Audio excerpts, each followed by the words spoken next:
お疲れ様です。お疲れ様です。今回は、ヒトラー総統率いるナチスドイツの国防軍が、歩兵の手に負えない対象を目標として、砲撃により歩兵を支援する突撃砲として開発をした、10.5 センチ突撃榴弾砲42型について解説をする。突撃榴弾砲とはまた勇ましい名前だな。前々回の 33B 突撃歩兵砲に匹敵するか。突撃って名称が多い印象あるよね。ドイツ国防軍は、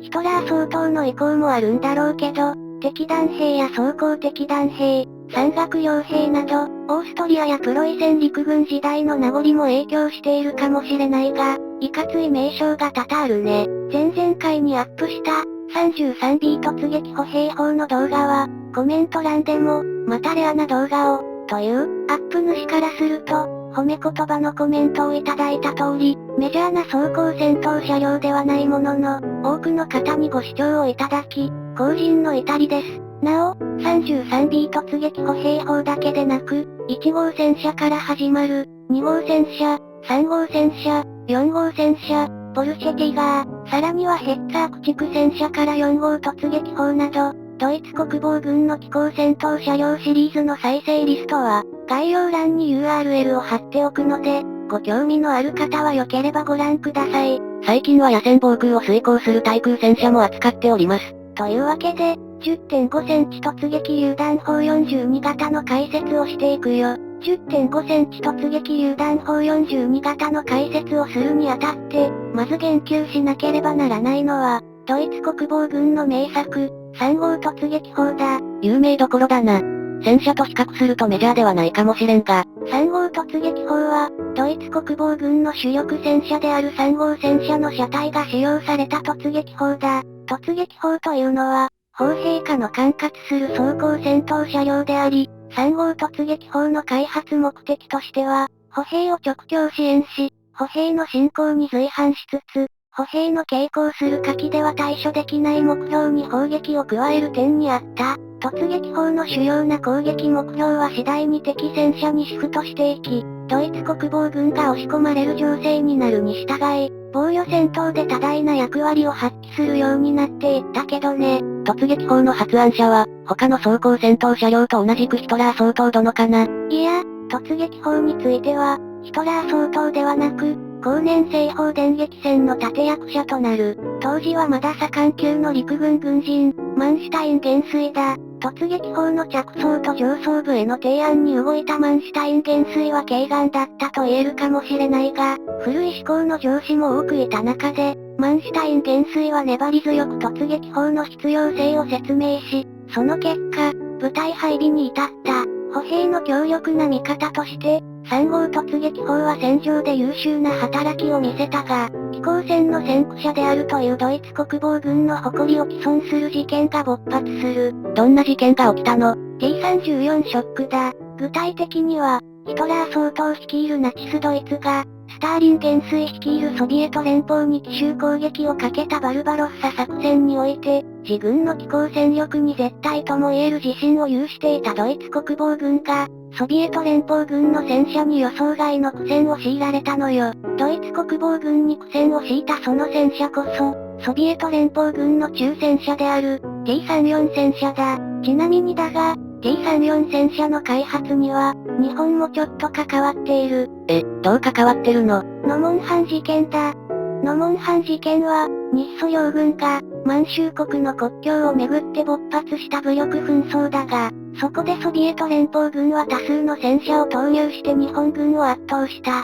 しかしながら、日本軍の頑強な抵抗により、ソビエト連邦軍側でも損害は大きく、特に戦車に対しては、日本軍の火器攻撃や火炎瓶攻撃によって炎上する戦車が続出するなど、ソビエト連邦軍としても反省することの多い戦闘だったらしい。日本軍の兵士が投げた火炎瓶でソ連軍の戦車が炎上したの。ノモンハン事件終結後における両軍それぞれの検証が行われ、例えばソビエト連邦軍の戦車がガソリンエンジンを使用していたので、火炎瓶による炎上が起こったなど、その理由が徐々に解明されていったんだ。しかしながら、戦闘中は両軍ともになんで炎上するのか理由がわからず、日本軍のある高級将校の回想では、火炎瓶攻撃が効いた理由が軍内でもわからないので、わざわざ再現実験までやったらしい。話が大きくそれてるぞ。話を戻すが、この T34 ショックに対し、ドイツ国防軍の反応は素早かった。現地調査団の派遣も含め、速やかに情報を収集し、ソビエト連邦軍の戦車の防御力などに衝撃を受けつつも、ドイツ国防軍の機構戦力の整備計画を大幅に練り直し、その攻撃力の強化に注力していくことになる。どんな対策を打ったの？本動画に関連する対策で言うと、3号突撃砲についても攻撃力を増強するため、砲身を超砲身のものに換装し、ソビエト連邦軍の戦車に対抗できる突撃砲に改造を施すことになった。そうすると、歩兵直供の支援をする装甲戦闘車両はなくてもいいという感じになったのかな？いや、突撃砲による歩兵支援は、特に現場の歩兵部隊からの評価が高かったので、3号突撃砲を対戦車専用に改造するのと同時並行で、新たな歩兵支援用の装甲戦闘車両を開発することになった。その結果誕生したのが、本動画の主役である、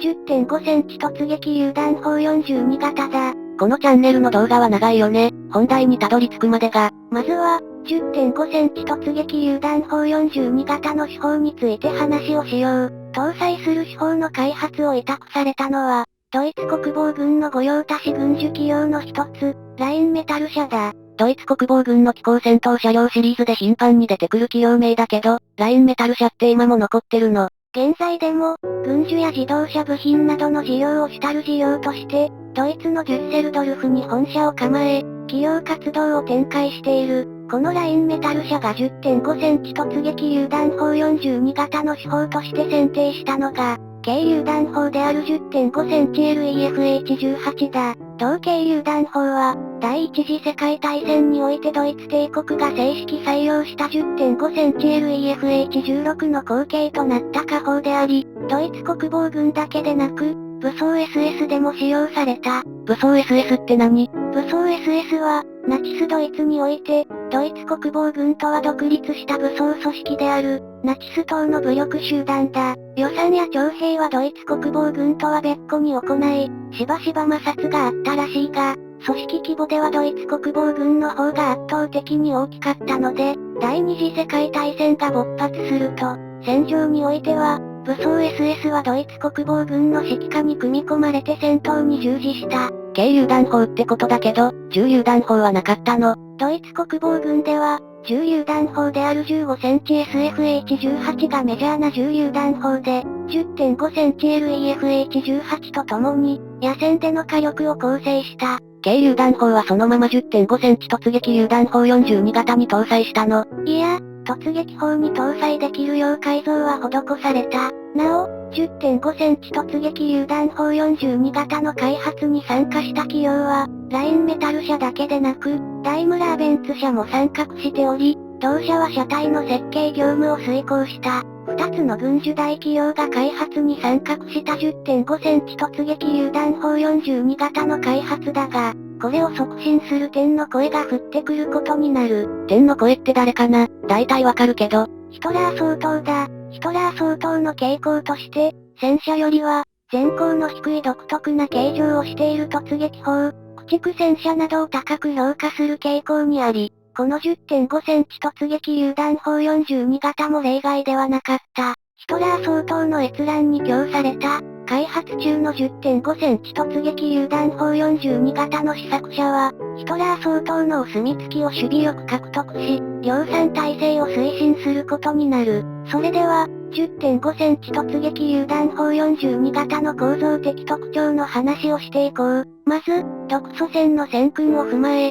3号突撃砲の車体を有用するにあたっては、当該車体に装甲板を増強し、防御力を強化している。なお、10.5 センチ突撃榴弾砲42型の車体に有用されたのは、試作車の段階では3号突撃砲の E 型だった。次いで、F8 型、そしてさっきの3号突撃砲の画像に映っている、G 型が使用されたという経緯だ。また、10.5 センチ突撃榴弾砲42型の手法開発にあたっては、新たに成型策薬弾も開発され、同社の火力増強、具体的には装甲貫徹の能力に大きく貢献した。成型策略弾って何？成型策略を使用した砲弾を指す。運動エネルギー弾と比較して化学エネルギー弾に分類され、高温高圧の金属粉粒を利用して装甲の貫徹を狙う砲弾だ。